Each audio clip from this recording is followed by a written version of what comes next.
Now, what I'm looking at right now is a room full of leaders. That's what I'm looking at. I'm going to address you as leaders. I'm going to think of you as leaders. And I'm going to talk to you about the development of leadership, because that's clearly what we're talking about, the elements of leadership. As I look at the world today, one of the things that I'm seeing that's glaring at me is that we are very confused. And we're confused everywhere. We're confused in our political system. We're confused in our economic system. We're confused in our health care. We're confused in our judicial society, our prisons, and they're very confusing, our education. We're very confused in those areas. So we're facing a very interesting time, and as we do this, where is the leadership? Where is the leadership? One of the number one responsibilities of a leader is to be able to have that long-term vision, to be able to see that long-term vision and protect it. And if it's in your home, what vision do you have for your home? We're so confused in our home. We're so confused in the workplace to really see that long-term vision. How do we bring that back into our lives to where the leader really is the leader and not the manager? Not managing for short-term results, but really willing to preserve the vision of the future so that we're willing to say no to maybe some short-term successes so that we can participate in really big long-term successes. And we're seeing it everywhere. So in that light, leadership needs to rise up. Well, most of you know the history of empowered wealth. What's worked with empowered wealth? Let's talk about what's worked. It's easy to see what didn't work in terms of not marketing, but the idea to get the word out. Okay, so just so you know, empowered wealth is attractive. It's attractive to big business. It is really attractive to big business. However, we could have sold empowered wealth years ago. I don't know how many years ago. I mean, we had a blank check that came in to us one time from a company that you would all recognize that said, here it is, would you please come in, give us your stuff, and go from here.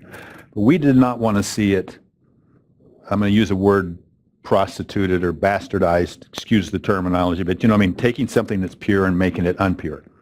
And we felt that it would be used to do this so we could do that. We then began a number of different ways of marketing it. We created what we called the Quadrant Living Architects and then Quadrant Living Specialists. And we thought this was a great way of doing it. I made the mistake of looking at it from the standpoint of Intel.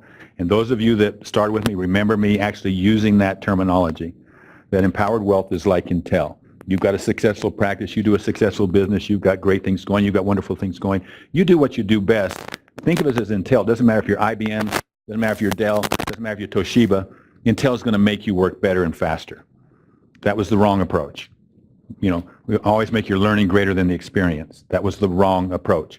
And so as a result of it, we had people going out, using it, saying this so that they could sell that.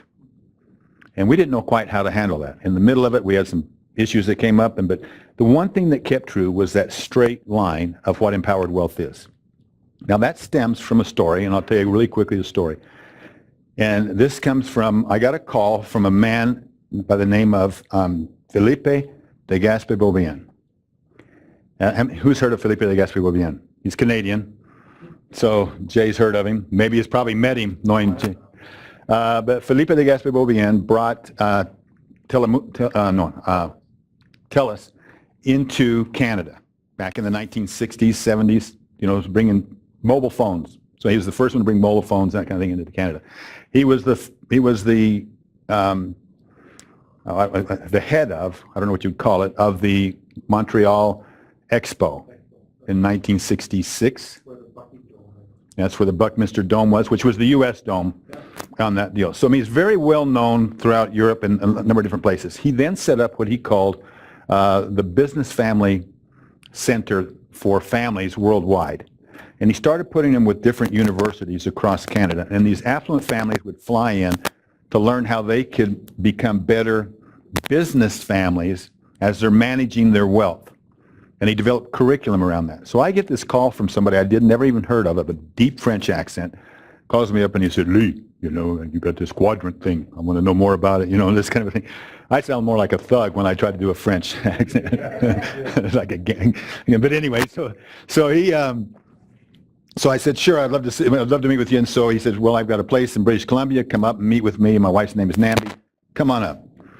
So we came up there, and I spent the entire day with him, and just a delightful time. And he shared with me what he was doing, and then I shared with him something as simple as the quadrants, drawing it out, the airplane story, as we now call it, going through the airplane story, moving through that with him, and he was just over the top with it. And then we talked about how we were doing it, how we were implementing it. Pretty soon the sun's starting to set, and it's time for us to leave. And I remember sitting across their dining room table, had a beautiful view out over the bay. And you have to see this man to really understand it, but he's got that mustache. He's in his 70s, very dignified. An ascot. He's got the ascot around his neck. His wife's in her 60s, absolutely beautifully stunning, delightful time. And all of a sudden he gets real somber, and he looks me in the eyes, and he goes, "Lee, I beseech you." Now, have you ever been beseeched? A couple of times, I remember. I have never been beseeched. He said, "I beseech you, don't let go of what you're doing for families." And chills ran down my spine, literally. And I walked out of there and I said, "Oh my gosh, what just happened in there? What just happened?" And I look at the events that happened from that date to now. And I look at the things that have happened personally, that have happened in terms of our son, in terms of our daughter, in terms of the different crises that have shown their way up. The one thing that's been constant has been empowered wealth, the core of empowered wealth. We've had deviations go off. We tried the things with the QLAs and the QLSs. We brought it back in and said, okay. And over the last 3 or 4 years, we've just kind of settled down and just said, all right, this is working. We're seeing businesses and families change.